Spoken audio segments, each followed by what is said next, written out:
La encerrona llega a ustedes gracias a Tecambio, la casa de cambio online con el mejor tipo de cambio de verdad. Ingresa a tecambio.com con el código encerrona y obtén un tipo de cambio incluso mejor.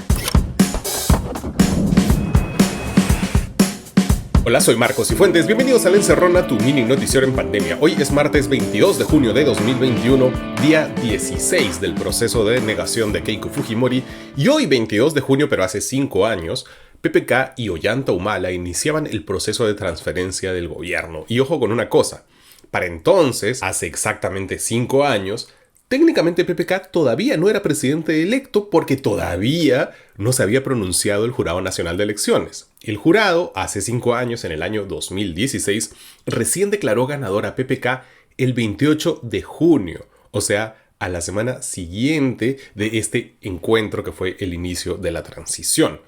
Pero esa era una época en la que los peruanos todavía sabíamos sumar y restar. Y sabíamos que las actas que aún se estaban resolviendo en el jurado en ese momento, hace exactamente 5 años, pues no alcanzaban para darle la victoria a Keiko Fujimori. Al parecer, los peruanos y sobre todo nuestras élites limeñas, que son en su mayoría las que se han tragado el cuento del fraude, pues en estos 5 años nos hemos olvidado de cómo usar la calculadora. ¿Por qué lo digo? Porque PPK se autoproclamó presidente el 9 de junio, solo 4 días después de las elecciones, cuando la OMP llegó al 100% de las actas. Y su autoproclamación no fue cuestionada por ningún medio, al contrario. Todos asumieron muy contentos, ya PPK es el presidente. Y eso que en ese momento, en el de su autoproclamación, todavía quedaban 173 actas electorales observadas, o sea, unos 35.000 votos en juego. Pero como les digo, en esas épocas pues lejanas, los peruanos, en particular los limeños, no habíamos perdido aún la capacidad de cálculo básico. ¿A qué me refiero con esto? Porque el cuento del fraude ha tenido muchas encarnaciones. Pasó de me han observado muchas actas a voy a esperar lo que diga la OMP, a lo que dijo la OMP no me gusta, quiero ver las actas, a verdad que las actas son todas públicas, entonces yo voy a observar mil actas, uy, no llegué a tiempo, admítanme los 700 pedidos de anulación que entraron después del plazo. Y así cada 2 días van cambiando de estrategia, tratando y logrando atarantar a mucha gente. Pero hay algo que ha pasado desapercibido en medio de este atarantamiento. El equipo de investigación de Latina, liderado por Christopher Acosta, analizó las famosas 700 actas que supuestamente entraron el miércoles antepasado, entre ese plazo ya famoso entre las 8 de la noche y la medianoche. Son actas que legalmente ya no deberían ser analizadas, porque de cuando acá la burocracia peruana es flexible con la hora de cierre, no lo hemos sufrido todos, pero bueno, asumamos que esas actas que llegaron a destiempo se las deja pasar. Lo que descubrió la unidad de investigación de Latina es que, para empezar, no fueron 700, como dice Fuerza Popular, sino solo 418. De esas 418, 77 no tienen voucher, no pagaron, 15 rehusaron un voucher, o sea, pretendieron que en un solo pago entraban varias, y 14 eran pedidos duplicados. En total, solo quedan en juego 312 actas de esas que llegaron tarde. ¿Cómo son los votos de esas 312 actas que no se han admitido aún? Exactamente hay 46.919 votos para Perú Libre allí y 10.419 votos para Fuerza Popular en esas actas. Es decir, si todos estos pedidos de nulidad, a pesar de haber entrado tarde, incluso así, fueran declarados procedentes y fundados, se anularían todos esos votos y la distancia actual se recortaría en 36.500 votos nada más. ¿El resultado cuál es? Que Pedro Castillo seguiría ganando por más de 7.000 votos. Sigue ganando. Por eso es que Fuerza Popular ha cambiado la narrativa desde el sábado. Ya no es admitan las impugnaciones que presentamos tarde. No, eso ha pasado a segundo plano. Ahora es queremos el padrón electoral. Que ojo, en realidad no es el padrón lo que están pidiendo, sino algo más invasivo de la privacidad. La lista de electores mesa por mesa. Porque uno de sus motivos es que ellos quieren comparar las firmas del DNI con las firmas de los miembros de mesa. O eso es lo que dicen, ¿no? Más bien parecería en realidad que quieren saber quienes votaron en las mesas en las que nadie votó por ellos, algo que es francamente aterrador viniendo de una organización acusada como criminal. Pero bueno, asumamos buena fe, creámonos este nuevo argumento fujimorista que ellos quieren corroborar, aunque no tengan ningún indicio, que por cierto, eso es algo que admitió ayer la misma señora Fujimori, ha reiterado un pedido que ya tiene más de 2 semanas haciendo, de que le manden por favorcito las pruebas de un fraude. Pero bueno, a pesar de que ellos no tienen nada, ellos sí creen. Su teoría de la conspiración es que hubo suplantación de miembros de mesa, lo que es alucinante, ¿no? Porque aquí tengo que insistir que todos los días están saliendo miembros de mesa indignados porque su nombre se está manoseando en los medios, por el único crimen de haber cumplido su deber cívico el día de la votación. Pero además, y esto es bien alucinante, ayer la web del legendario periodista de investigación Edmundo Cruz descubrió que 50 mesas que Fujimori quiere anular son mesas que sí tuvieron personeros fujimoristas. Ahí están sus firmas: Huancavelica, Ayacucho, Cajamarca, Arequipa. ¿Por qué quieren anular mesas en las que tuvieron personeros? Ahora van a decir que esos personeros también los suplantaron. Pero ya, ok, no importa nada de eso.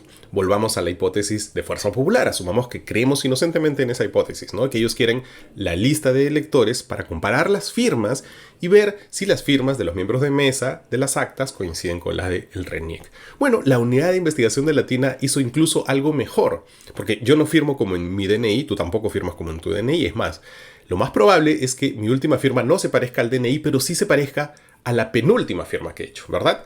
Entonces, si Fuerza Popular quiere comparar firmas de miembros de mesa en la hipótesis de una falsificación, pues no debería hacerlo con las que almacena RENIEC, sino con el registro comparable más reciente, las firmas de las actas de la primera vuelta. Eso es lo que hizo Latina. ¿Y qué creen? Pues las firmas denunciadas por Fuerza Popular de no parecerse a su DNI sí se parecen a las que figuran en las actas de la primera vuelta. No, pues es que también hubo fraude en la primera vuelta. ¡Guau! Ya, pues si crees eso es porque estás adaptando la realidad a tus ideas.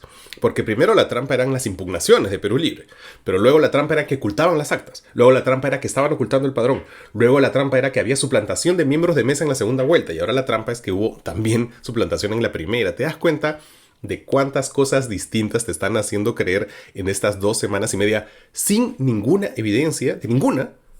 Te están atarantando. Yo entiendo el miedo a Castillo, por supuesto, que es un improvisado, nadie sabe realmente qué va a pasar con la economía, su entorno es bien raro, de acuerdo con todo eso. Pero si tú querías convencer a alguien de eso, ese plazo se acabó hace 3 domingos.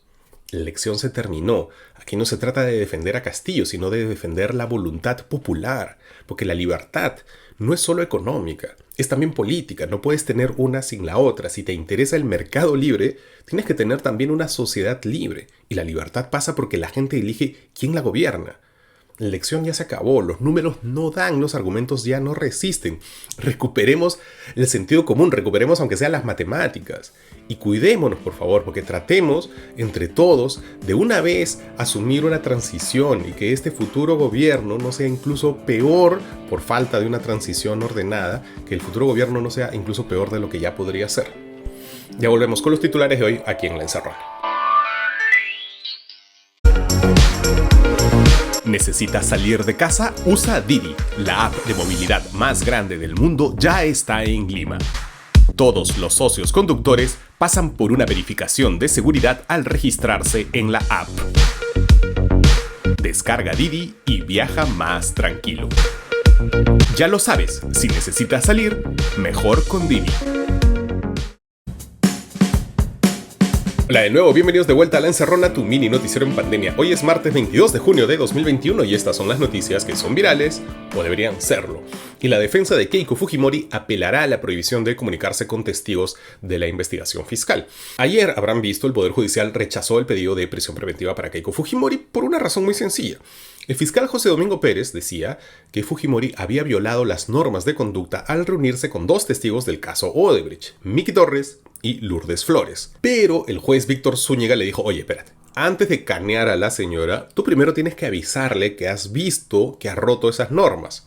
No las puedes mandar a la cárcel sin previo aviso. Esa es la ley. Entonces el juez dijo: miren, por ahora no vuelve a la cárcel, pero considérese avisada, señora Fujimori, de que usted legalmente no se puede reunir con estas personas. Entonces, tanto el fiscal Pérez como la defensa de Fujimori han apelado, pero miren, esa es justo la importancia de las formalidades en los procesos legales. Si el fiscal don José Domingo Pérez o quien sea no cumple con un paso del procedimiento, su pedido no corre. De la misma forma, si Fuerza Popular no cumplió con los procedimientos para tratar de borrar los votos de 200.000 peruanos, su pedido tampoco corre. Así funciona la cosa, por algo es así. En el caso de los acusados como Fujimori, pues se necesita una garantía de que no los puedes estar mandando a la cárcel a cada rato. Y en el caso de las elecciones, pues se necesita una garantía de que no vas a prolongar innecesariamente un conteo que debería ser rapidísimo. Porque ninguna sociedad, como estamos viendo, aguanta tanta incertidumbre. Y ayer a la misma hora de la audiencia de Fujimori se iba a ver el caso de Chávarri en el Congreso. Pero la subcomisión no pudo evaluar la denuncia contra Pedro Chávarri porque no alcanzó quórum. La Subcomisión de Acusaciones Constitucionales volvió a postergar por segunda vez en un día el debate y la votación del informe final de la denuncia de la fiscal de la Nación contra el ex fiscal de la Nación, Pedro Chávarri. ¿Saben por qué? Porque a 10 congresistas se le pegaron las sábanas, se quedaron dormidos y no fueron a trabajar. Bien bonito nuestro Congreso. Sigamos en el Congreso. Sesgos e intereses particulares en el inicio de entrevistas para el Tribunal Constitucional. Un titular bien fuerte de una nota de Wilber Guacasi de La República. Hubo hasta lágrimas ayer en el primer día de entrevistas a los candidatos para el Tribunal Constitucional, porque efectivamente se ha iniciado el proceso de elegir magistrados al Tribunal Constitucional y a nadie parece importarle realmente. Y lo peor que este proceso, miren cómo fue. Algo concurrente en la ronda de entrevistas de ayer fue la incorporación de criterios religiosos para abordar temas controversiales que eventualmente podrían llegar al tribunal. Jorge Pérez, de Somos Perú, por ejemplo, preguntó por el aborto a un participante y por la eutanasia a otro. Otras preguntas también estuvieron relacionadas con intereses particulares de los congresistas que ya se van. Por ejemplo, Tania Rodas, de Alianza para el Progreso de Acuña, le preguntó al postulante Oscar Díaz su opinión sobre la SUNEDU. Jim Mamani, de Nueva Constitución, interrogó a Jacanson sobre la devolución de las AFPs, y el que se puso a llorar fue Walde Jauregui, que como ustedes recordarán tiene un audio con Inostroza, pero él en la entrevista se quebró al reseñar otra investigación en su contra que fue archivada. En general, lo que ha pasado ayer es que los congresistas le han pedido a los magistrados básicamente que adelanten opinión. Sus preguntas no están orientadas para buscar a los más idóneos. Están buscando gente que piense como ellos, que vaya a votar como ellos quieren. No hubo ningún énfasis en sus preguntas sobre experiencia profesional o análisis teórico constitucional menos, pues, ¿no? Ellos lo que quieren es un tribunal a la medida de este Congreso que está de salida. Las entrevistas van a continuar hoy y nadie les está parando bola. Yo aviso nomás. Y vamos al caso del congresista electo de Perú Libre, Guillermo Bermejo. Hoy continuará su juicio por presuntos vínculos terroristas. El Ministerio Público pide 20 años de prisión efectiva en su contra, el pago de una reparación civil de 100.000 soles y la inhabilitación para el ejercicio del cargo público. El electo parlamentario es indicado por diversos colaboradores eficaces como parte de la facción terrorista que opera en la zona del Brain. Vamos a ver cómo va ese juicio. También se reanuda hoy, ojo, el juicio a Daniel Urresti. Pero hablando de Bermejo y Perú Libre, hoy les quiero recomendar un artículo en inglés publicado en America's Quarterly de Brendan O'Boyle, nada menos que sobre Vladimir Cerrón. ¿Cuál es la conclusión del artículo? Léanlo, pero la conclusión es que Cerrón es problemático pero débil y probablemente necesite a Castillo más de lo que Castillo lo necesita a él. Está en inglés, pero sí saben, ¿no?, que Google Translate a estas alturas del siglo XXI hace traducciones casi perfectas, ¿no? Busquen el artículo de America's Quarterly, puede, creo, aliviar los miedos de algunos. Y dos buenas noticias sobre la vacunación. Digemit aceptó la actualización de Pfizer y la vacuna de Pfizer se va a utilizar ahora también en adolescentes de 12 a 15 años en el Perú. Ojalá muy pronto salga el calendario para ellos y esa es la otra buena noticia porque se ha actualizado el calendario de vacunación y este viernes empieza la vacunación, ojo, para mayores de 50 años. Estaba programado esto para julio, pero el ritmo de la vacunación en el Perú es muy bueno y se ha podido adelantar. Es algo que tantas veces le dije en este programa, ¿no? Que si el Perú algo sabe hacer es vacunar. Tiene una gran experiencia desde los años 80. El problema no había sido hasta ahora el maldito estado ineficiente, sino básicamente el abastecimiento, que no teníamos con qué. Solucionado el abastecimiento, la cosa está avanzando rápido. Ya hay 2,5 millones de peruanos vacunados con las 2 dosis en nuestro país. Por cierto, se ha habilitado el registro para los peruanos que se vacunaron en el extranjero. Úsenlo, por favor. He visto cadenas de WhatsApp de gente que no quiere registrarse porque el futuro gobierno comunista va a usar esos datos para, ya ni sé para qué, ¿no? Para expropiarles el chip que les pusieron con la vacuna, no entiendo. Dejen de tener miedo de fantasmas. ¿Ya qué creen que les va a hacer Castillo? Por favor, sean racionales y regístrense. Y además, no solo racionales, sino solidarios, porque si ustedes se registran, esa vacuna que está destinada a ustedes se puede destinar a alguien más. Así el proceso de vacunación se agiliza aún más. La página web es vacunadosexterior.servicios.gov.p. Ustedes han tenido un privilegio, que es acceder a la vacuna antes que sus compatriotas en un país pobre. Esa es una suerte. Compartan un poquito de esa suerte con la gente que todavía está haciendo la cola. Estos fueron los titulares de hoy. Ya volvemos con los cuidados aquí en La Encerrona con Marcos Cifuentes. ¿Cuándo acabará toda esta incertidumbre? En Buen Salvaje no tenemos la respuesta a esa ni a tantas preguntas, pero tenemos libros. Con nosotros encontrarás los mejores títulos políticos y también de literatura, infantil, empresa, ciencia, espiritualidad, poesía. Lo que quieras, lo tenemos. Compra seguro en línea y enviaremos tus libros en menos de 24 horas. Además, con nosotros tus pedidos nunca llegan solos. Y porque sabemos que nunca es suficiente, aprovecha hasta 30% de descuento en miles de títulos toda la semana. ¡Descúbrenos! buensalvaje.com. Libros para todos. Bienvenidos de vuelta a La Encerrona, tu mini noticiero en pandemia. Y hoy cuidamos de nuestros niños, niñas y adolescentes. Porque se habla muy poco de cuán afectados están por la pandemia, el hecho de no tener clases presenciales hace más de un año. En el mejor de los casos su vida se ha digitalizado y en el peor, por supuesto, su educación simplemente se ha detenido. Y a todo eso, en estas semanas se ha sumado la zozobra política. La angustia de estas 2 semanas y media de negación de los resultados está teniendo consecuencias nefastas en los menores de edad. Y para hablar de eso nos hemos contactado con Carla Gamedrini, experta en políticas educativas y actual líder para América Latina y España de la plataforma Manga High y cofundadora de maseducación.pe. Por un lado tienes niños y niñas que lloran, que expresan su miedo al docente y en el aula. Por otro lado tienes niños que se vuelven un poco agresivos en sus interacciones con los compañeros, usando las mismas palabras que usan los adultos en los medios de comunicación y en las redes sociales y probablemente en sus hogares. Y a la vez increpan o desafían a los docentes, validando o no sus voces de acuerdo a su posición política. Entonces le preguntan al docente: señorita, ¿usted por quién votó? Si el docente no les dice, insisten y sacan argumentos de algunas noticias falsas que suceden en redes sociales para invalidar la posición, esperando una respuesta, ¿no? Ahora, hay un tema en las escuelas también, que es que muchas escuelas están prohibiendo que hayan estos espacios para dialogar de manera segura. Y esta es una de las mayores preocupaciones. De hecho, algunas familias incluso se quejan con los docentes de que por qué hablan de estos temas en el aula. Más Educación ha preparado un material descargable que tanto padres como maestros pueden usar para educar sobre las noticias falsas. La primera es estudiar la fuente. Entonces, preguntarnos de dónde viene esta noticia, quién la ha publicado, la página es segura y confiable o es un mensaje de WhatsApp, etc. Segundo, es leer más allá del título. Noticias pueden tener titulares impactantes, pero tenemos que leer un poquito el contenido también. Tercero, es fijarnos en el autor y la fecha de la publicación. Y cuarto, buscar fuentes adicionales.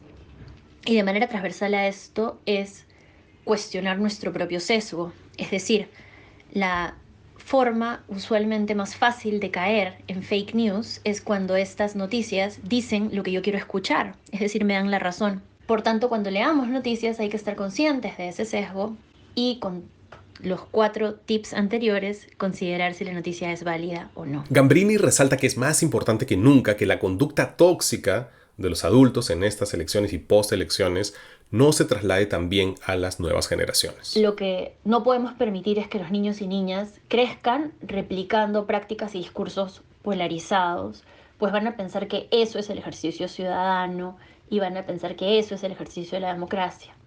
Si esto sucede, pues hemos fracasado. La educación es la mejor opción que tenemos para construir ciudadanía, así que hay que actuar desde ya, desde los hogares y las aulas virtuales para dar estos espacios seguros de conversación. Y la esperanza es que si lo formamos desde hoy, mañana ellos sean nuevas generaciones y sean mejores ciudadanos y ciudadanas que nosotros. Gracias, Carla Gamedrini. Pueden encontrar sus materiales didácticos en más-educación.pe. No hay tiempo para más. Recuerden que La Encerrona está libre de derechos. Llévensela a sus radios y televisoras locales y busquen en YouTube, Instagram, Facebook, TikTok, Spotify o donde sea que escuchen sus podcasts con el hashtag La Encerrona y rótenla con su familia y con sus amigos que ya se olvidaron de cómo sumar con ellos también, porque La Encerrona es gratis y es gratis gracias a todos los que yapean, los que plinean, todos los miembros del canal de YouTube y todos los que se han suscrito en Patreon, que es una plataforma muy segura de usar, muy fácil, inténtenlo. Y hoy es martes musical y del Chato Heston y Hack Forever, los mismos creadores del aclamado playlist Canciones que no sabías que eran rojasas, llega por el mes del orgullo gay, canciones que no sabías que eran de ambiente. Aquí te recomendamos algunas rolitas que tal vez escuchaste y hasta toneaste con ellas, pero nunca te fijaste en la letra. Con esta playlist recordamos algunas canciones himno para la comunidad LGTB y otras cuya historia o cuya letra provienen de ese lado del espectro de la experiencia humana, aunque tú no te habías dado cuenta. Hay algunas obvias como Queen o George Michael, pero también algunas insospechables como interpretaciones de Judy Garland o Caetano Veloso. Canciones que no sabías que eran de ambiente está en Spotify, y si ya estás en Spotify, pues suscríbete a La Encerrona en Spotify. Eso es todo por hoy, soy Marcos Cifuentes y esto fue La Encerrona, el único noticiero que te manda un abrazo. Chao, hasta mañana.